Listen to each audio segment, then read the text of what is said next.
Hello friends, તમારું સ્વાગત છે મારા કિચનમાં। તો આજે આપણે બનાવીશું રવામાંથી બનતો એક નવો નાસ્તો, રવા ઇડલી। બાળકોને લંચ બોક્સમાં કે સવારના નાસ્તામાં બનાવી શકાય તેવી રવાની એકદમ સોફ્ટ એવી ઇડલી આજે આપણે બનાવીશું। જો તમે હજી સુધી અમારી ચેનલને સબસ્ક્રાઈબ ન કરી હોય તો સબસ્ક્રાઈબ કરો અને આવા જ નવા વિડીયો માટે તમે બેલ આઇકન બટનને પ્રેસ કરો। તો ચાલો બનાવીએ।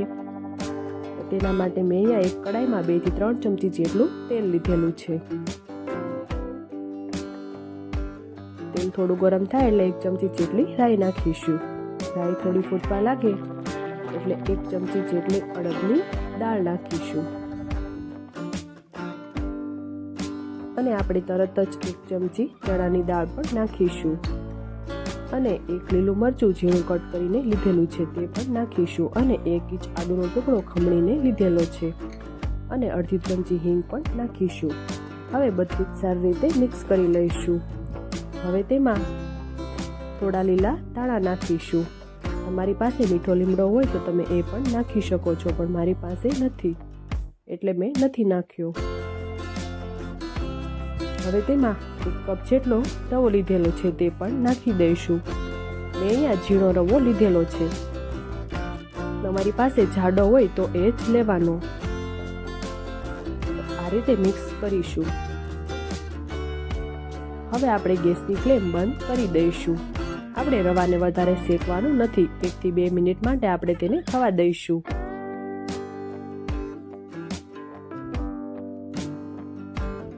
તો આ રીતે બધું જ સારી રીતે મિક્સ કરી લઈશું। હવે તેને બીજા એક વાસણમાં કાઢી લઈશું અને થોડી વાર માટે ઠંડુ થવા દઈશું।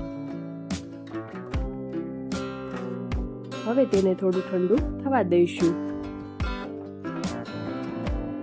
હવે તેમાં 1 કપ જેટલું ખાટું દહીં છે તે પણ નાખી દઈશું। જે કપના માપથી મેં રવો લીધેલો હતો તે જ કપના માપથી દહીં લીધેલું છે તે પણ નાખી દઈશું અને ગ્રાઇન્ડરની મદદથી સારી રીતે મિક્સ કરી લઈશું। જો તમારી પાસે ખાટું દહીં હોય તો એ જ લેવાનું, એનાથી એકદમ ટેસ્ટી અને ખાટી ઇડલી બને છે। હવે થોડું પાણી અને થોડું દહીં હતું એ પણ હું નાખી દઈશ અને સારી રીતે મિક્સ કરી લઈશ। જો તમે આ રીતે ક્યારે રવા ઇડલી ન બનાવી હોય તો તમે આ રેસીપી જરૂરથી ટ્રાય કરજો અને મને કમેન્ટ બોક્સમાં જરૂરથી જણાવજો કે તમને આ રેસીપી કેવી લાગી। હવે તેને 15 થી 20 મિનિટ માટે રેસ્ટ આપીશું। તો તમે જોઈ શકો છો આપણો રવો બરાબર ફૂલીને તૈયાર છે। હવે ઇડલી બનાવીશું।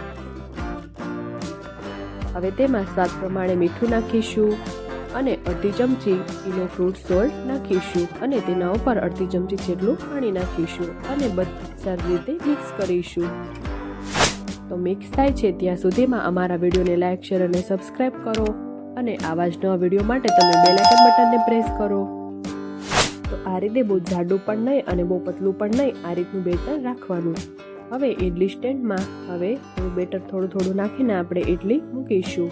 મેં અહીંયા તેલ પહેલેથી જ લગાવીને રાખેલું હતું એટલે ઇડલી મૂકવામાં વાર પણ ન લાગે અને આપણી ઇડલી ઝટપટ બની જાય। તો આ રીતે થોડું આપણે બધા જ ખાનામાં નાખી દઈશું અને પછી તેને સારી રીતે ફેલાવી દઈશું। મેં અહીંયા ઇડલી સ્ટેન્ડ પહેલેથી જ ગરમ કરવા મૂકી દીધું હતું। તો આ રીતે સારી રીતે તેને ફેલાવી દઈશું।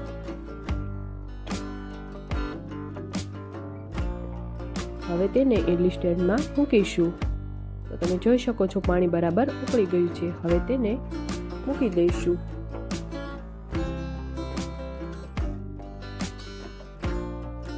તો 8 થી 10 મિનિટ માટે તેને થવા દઈશું। વચ્ચે આપણે ચેક કરી લઈશું। તમે જોઈ શકો છો એકદમ ફૂલેલી સોફ્ટ એવી ઇડલી તૈયાર છે। હવે તેને એક પ્લેટમાં સર્વ કરીશું। ગ્રીન ચટણી કે નારિયેળની ચટણી સાથે તમે આ ઇડલીને સર્વ કરી શકો છો। તો તૈયાર છે રવાની ઇડલી। બાળકોને લંચ બોક્સમાં કે સવારના નાસ્તામાં તમે આ ઇડલી બનાવી શકો છો।